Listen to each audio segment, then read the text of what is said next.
धन्यवाद राजेश जी। तथ्यों से आप आंख नहीं चुरा सकते हैं। अगर पैरों के नीचे जमीन गर्म है तो गर्म है, आपको उसके तपन को महसूस करना पड़ेगा।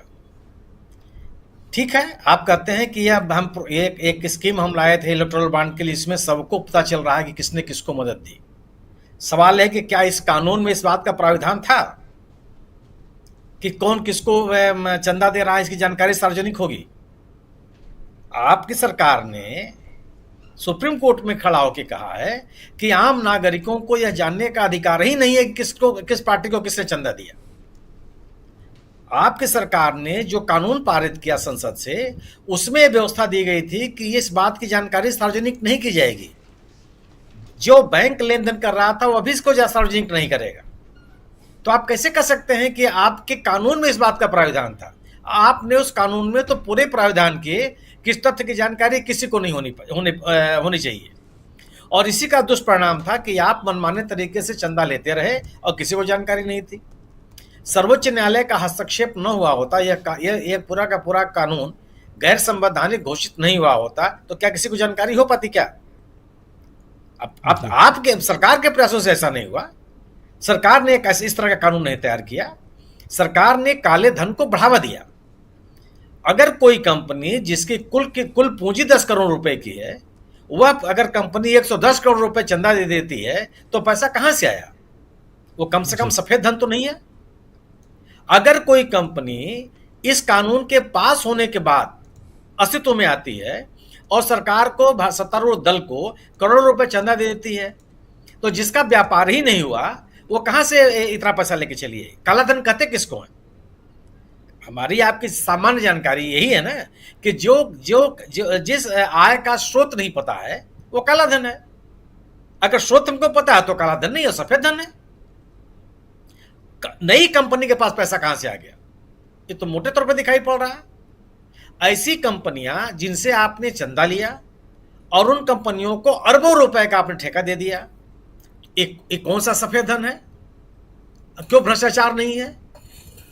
सवाल इस बात का है ना कि आपने कौन सा उपाय किया जी। और दूसरी चीज, आप माननीय गृह मंत्री जी ने क्या कहा कि साहब हमसे ज्यादा पैसा विपक्षी दलों को मिला है। ठीक है, आप मुझे बताइए विपक्षी दलों को क्यों मिल गया?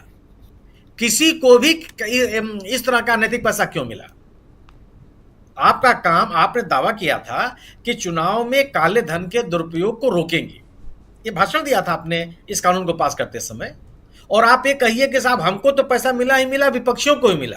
अरे आप ये बताइए कि आपको क्यों मिला और विपक्षियों को भी क्यों मिला? क्योंकि उसको रोकने की जिम्मेदारी आपके पास थी। आप इस बिना पर इसको तथ्य नहीं झुठला सकते हैं कि साहब विपक्षियों को ही पैसा मिला है। सवाल ये पैदा होता है कि विपक्षियों को भी क्यों मिला? क्योंकि आपकी जिम्मेदारी थी रोकने की, काले धन को रोकने की जिम्मेदारी आपकी थी, इसलिए तर्क तो लागू ही नहीं होता कहीं से भी। तीसरी चीज कि जो तथ्य भी आप दे रहे हैं कि जो पैसा आया उसका ज्यादा हिस्सा विपक्ष के पास गया, सवाल ही कैसे हो सकता है? ये जितने आंकड़े उपलब्ध हैं उसमें होता है कि 50% से ज्यादा धनराशि भारतीय जनता पार्टी को मिली। तीसरी चीज, आप जो इस बात पे कर रहे थे आप कि सांसदों की संख्या आपकी ज्यादा है इसलिए आपको ज्यादा पैसा मिला, तो दूसरी तरफ तर्क है कि विधायकों की संख्या विपक्ष के पास ज्यादा है तो आपको 50% से ज्यादा क्यों मिलना चाहिए? दूसरी चीज कि आपके पास सांसदों की संख्या चुनाव के बाद बढ़ी है। चुनाव के पहले तो सब लोग बराबर के बराबर के थे, तब भी आपको पैसा इतना क्यों मिल गया? तो न तो आपने इस कानून में पारदर्शिता की व्यवस्था की, नहीं आपने इस कानून में काले धन को रोकने की व्यवस्था की, नहीं आपने यह व्यवस्था की कौन किसको पैसा दे रहा है इसकी सार्वजनिक जानकारी हो, इसलिए आपका दावा बेमानी है। यह जो बात कही जा रही है, और इसमें यह भी है सुनील जी, इसमें यह भी है जो आप बात कह रहे हैं, थोड़ा सा उसको और जस्टिफाई करने के लिए, थोड़ा क्लियर करने के लिए कह रहा हूं कि तथ्यों के साथ छेड़छाड़ करके आप किसी कॉन्क्लेव में आप झूठे आंकड़े दे रहे हैं और बता रहे हैं कि दूसरे पक्ष को यानी विपक्ष को ज्यादा पैसा मिला, और तमाम मीडिया के लोग, वहां बैठा हुआ एंकर वो वहां काउंटर तक नहीं कर पा रहा है कि आप झूठे आंकड़े साहब क्यों दे रहे हैं। बात यह है। राजीव जी, यह उम्मीद क्यों कर रहे हैं आप? एक अभी वीडियो में कहीं मुझे किसी ने भेजा था, मैंने पढ़ा, एक महिला एंकर जो है वह दम ठोक के कहती हैं कि मैं डिफेंड करूंगी। मेरे अपने अनुभव के अनुसार यह पहली बार मैं देख रहा हूं, यह पूरा देश देख रहा है कि सबसे ज्यादा निराश किया है मीडिया ने इस दौर में। तमाम लोगों के बारे में कह सकते हैं, लेकिन इनसे तो उम्मीद की जा रही थी कि कम से कम लोगों को जागरूक करेंगे। उन पे तो टिप्पणी करना भी आप लगता है कि समय खराब करना है। आम जनता भी इसको समझ रही है। अब आप उसकी बात कीजिए कि जो दिल्ली की रैली, ये तीसरी रैली थी जो विपक्ष ने आयोजित की देश भर में। जिस तथ्य की राजनीतिक जरूरत थी, पहला मैं महसूस करता हूं, एक राजनीतिक जरूरत थी इस चुनाव के दौरान कि विपक्ष एक है। इस रैली ने इसको स्थापित किया। विपक्ष के मुद्दे एक हैं, इस रैली ने इसको स्थापित किया। विपक्ष एक साथ मिल करके बीजेपी से लड़ने के लिए तैयार है, इस रैली ने इसको भी स्थापित किया। और इस रैली ने भारतीय जनता पार्टी के द्वारा नारी शक्ति का जो मुद्दा बनाने की कोशिश कर रहा था, उसको भी इस रैली ने धूल धूसरित कर दिया। सोनिया गांधी, कल्पना सोरेन, मिसेस केजरीवाल, महबूबा मुफ्ती, इनकी मौजूदगी ने नारी शक्ति को लेकर के जो भारतीय जनता पार्टी अपना नैरेटिव बनाने का प्रयास कर रही थी, उसको भी खत्म किया है। भ्रष्टाचार को लेकर के जो भारतीय जनता पार्टी नैरेटिव बनाने का प्रयास कर रही थी, उसको भी रैली ने खत्म किया। और गैर भाजपा मतदाता भारतीय जनता पार्टी से असंतुष्ट होकर के, उनकी नीतियों कार्य योजनाओं से असंतुष्ट होकर के वह किसी विकल्प की तलाश कर रहा है, इसको भी इस रैली ने स्थापित किया। इतनी बड़ी संख्या में लोगों की मौजूदगी, वो एक ऐसी मौजूदगी जो अब सीधे जो वक्ता थे या विभिन्न राजनीतिक दलों के प्रतिनिधि थे, उनके साथ उनका तादाद में यह बहुत बड़ी चीज थी। राजीव जी, मेरठ से दिल्ली की दूरी बहुत नहीं है।